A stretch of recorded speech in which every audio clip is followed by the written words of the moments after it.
Welcome. My name is Dr. George Sparks, and this is Biblical Archaeology from the Ground Down, sponsored by Bible Interact. Now, the subject we're going to talk about today is called the immovable ladder. And though it cannot be moved, millions of people walk underneath it every year. Where can this ladder be? Well, I'll give you a hint. At the end of this little podcast, I'm going to give my reaction to monks actually fighting in the Church of the Holy Sepulcher. That's right, monks fighting in the Church of the Holy Sepulcher. To me, it sounds like a bunch of nonsense. However, let's continue. It was the emperor's mother, that's right, the emperor's mother, St. Helena, who walked around the Holy Land and identified sites which were mentioned in the New Testament. And this occurred around 326 CE, the Common Era. So let's say around 1700 years ago. Then the Emperor Constantine ordered the Church of the Holy Sepulchre to be built at a designated site in which his mother chose. And that's right, not scholars, not archaeologists, but it was the emperor's mother that chose the site for the Church of the Holy Sepulchre. However, she did have some reasoning. The soil and debris that accumulated for centuries was removed, and it revealed a cave. And in that cave, they supposed that this was identified as being the burial place, if you will, of the site of Jesus. Now, granted that there are many empty tombs, but this one happens to be still within the old city today of Jerusalem. At the time of Jesus, the cemetery would have been outside the city, which, of course, they were considered to be unclean. So the Church of the Holy Sepulchre is actually constructed over two holy sites, not just one, but two. According to the New Testament, the tomb is close in proximity to also the location of the crucifixion, according to John chapter 19, verse 41 to 42. So the church plan was to include both the cross, the place of the crucifixion, and also the tomb.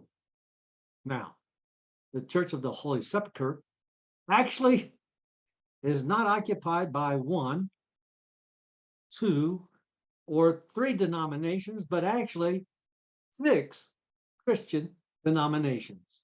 That's a lot of sharing. Can they get along? Well, we'll find out. 6 Christian denominations: the Greek Orthodox, the Catholic, the Armenian, the Coptic, the Syrian Orthodox, and also the Ethiopians. They all not just occupy it, but they live and pray in the church, which is located in the old city of Jerusalem today, close to the Via Dolorosa. Now, the primary custodians are number one, the Greek Orthodox, the Armenian, as well as the Roman Catholics. That the church itself is carefully parceled into sections between these 6 denominations, some being commonly shared amongst the denominations and others belonging strictly to each particular sect. A set of complicated rules governs the transit rights of the separate groups to each particular section on any given day, especially during, of course, the holy days. However, some sections of the church are still hotly debated even today. Arguments and violent clashes are not uncommon, especially noted in November of 2008. The internet was actually flooded with videos of fistfights between the Armenians and the Greek monks in one such dispute. A small section of the roof of the church is disputed between the Coptics and the Ethiopians. That's right. The roof is even disputed, and they live on the roof. And at least one Coptic monk at any given time is actually sitting in a chair placed at a particular spot to designate the express claim of that group in that area and section of the roof.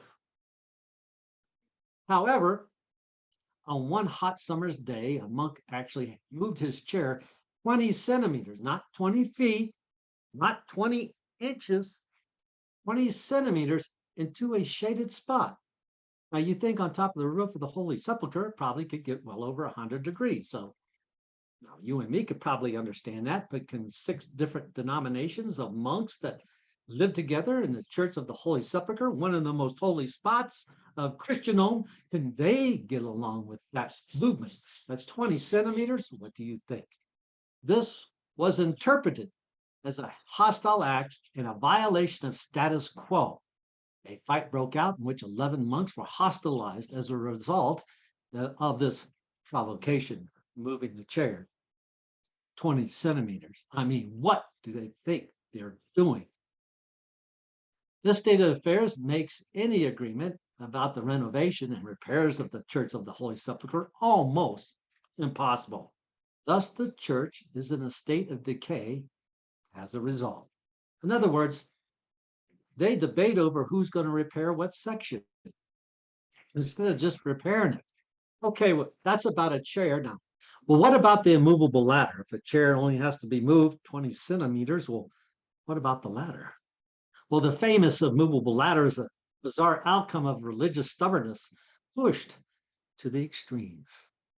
Sometime in the first half of the 18th century, somebody placed a ladder up against the outside wall of the church.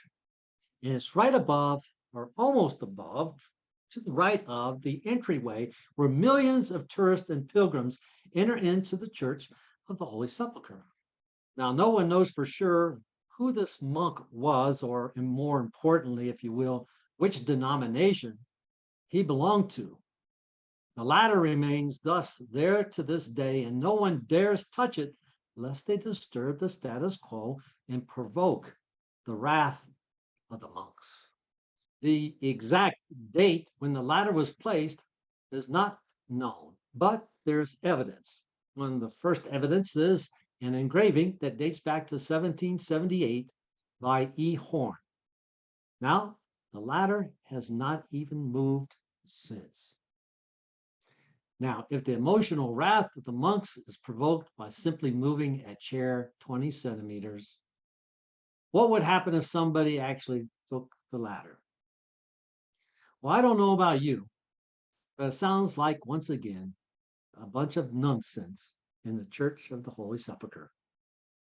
Maybe they just fail to, or they overlook the scripture where Jesus says to turn the other cheek. Okay, as I promised, this is going to be my reaction to the fighting in the Church of the Holy Sepulchre. And they're fighting over moving a chair only 20 centimeters, believe it or not. I think it gives another spin on the scripture where Jesus says to turn the other cheek. So imagine yourself going to Jerusalem and you're going to visit the Church of the Holy Sepulchre. And in the middle of all this, you end up in a big fight. So let's take a look.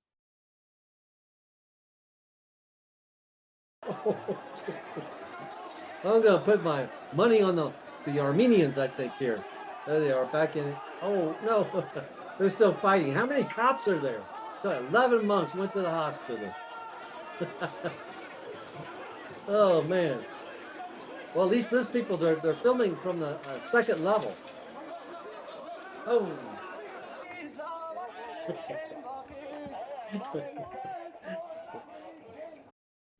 Not just the monks, but I think the mummies are in on it too. What would you do if you were there? Would you leave? I don't even think you could leave. There's too many people. If you can't arrest a monk, who can you arrest? All right, there you have it, folks. Who would believe it? Fighting in the Church of the Holy Sepulchre. Have a good day.